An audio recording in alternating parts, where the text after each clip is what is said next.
Good morning. It is the start of a new week. And you know what that means? It is another Music Monday. Hey, I'm Brian, your Gen X storyteller, and every day of the week I have a different topic, a different theme. Mondays we talk about music because for me, as a creative, being a writer, music is a massive influence. And I think it's important to talk about the music we love, maybe even the music we hate. But every week I like to focus on a band or a movement or something involved with the music industry. And right now, today, we're going to talk about Siouxsie and the Banshees. Yes.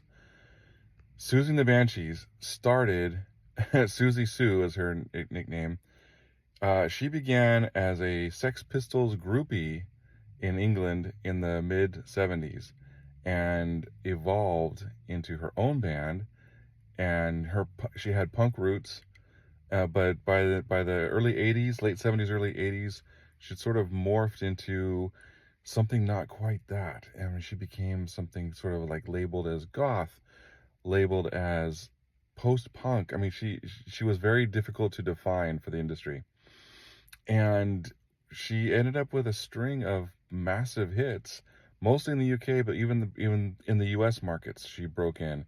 And we're talking like, I mean, Spellbound, Christine, Happy House, Cities and Dust, Kiss Them For Me, Peekaboo. I mean, the list goes on and on. There's a lot of songs.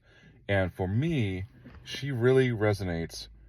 I would say because I feel like she was the first woman of artist of my generation that I was just completely drawn to. Like, I felt she was for us. She came up in a certain time that we all came up in, and I felt like she understood. That's what I feel. I feel like she understood.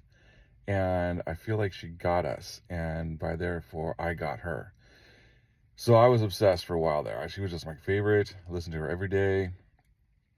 She had a live concert video that you could rent from the local video store called Nocturne.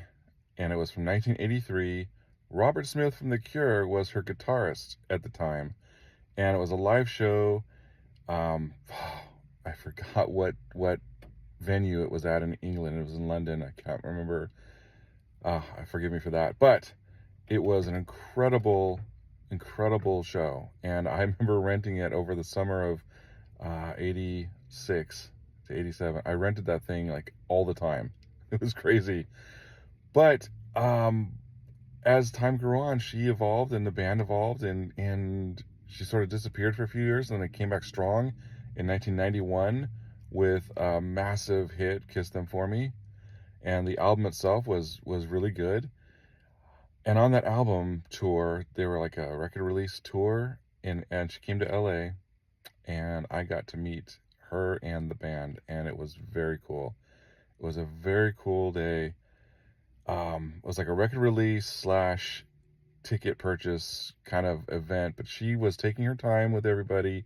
She was chatting it up. She was asking questions, and I had a leather biker jacket, and I had taken to painting on jackets for people, myself and for people. I found an acrylic paint that had latex in the paint, so it would be flexible and stretch with the leather as people wore their jackets.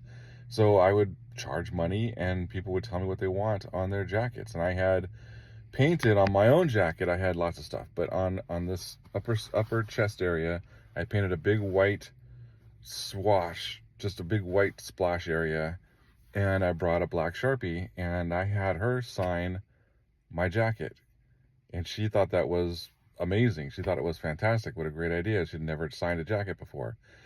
And to this day, I still have the jacket, and I still have her signature on the jacket. And it's still hanging in my closet. I don't wear the leather jacket anymore, but I love having that piece of music history, I guess you could say. Anyway, if you don't know Siouxsie and the Banshees, and it's spelled Siouxsie, like the Sioux Indians. Siouxsie and the Banshees, check them out. Start with the album Juju and work your way up, because her music evolution is nothing short of outstanding. It is just an amazing evolution, and she's back now. She's doing concerts again. She's back out in the light. I think she's late 60s now, but she is killing it on stage still.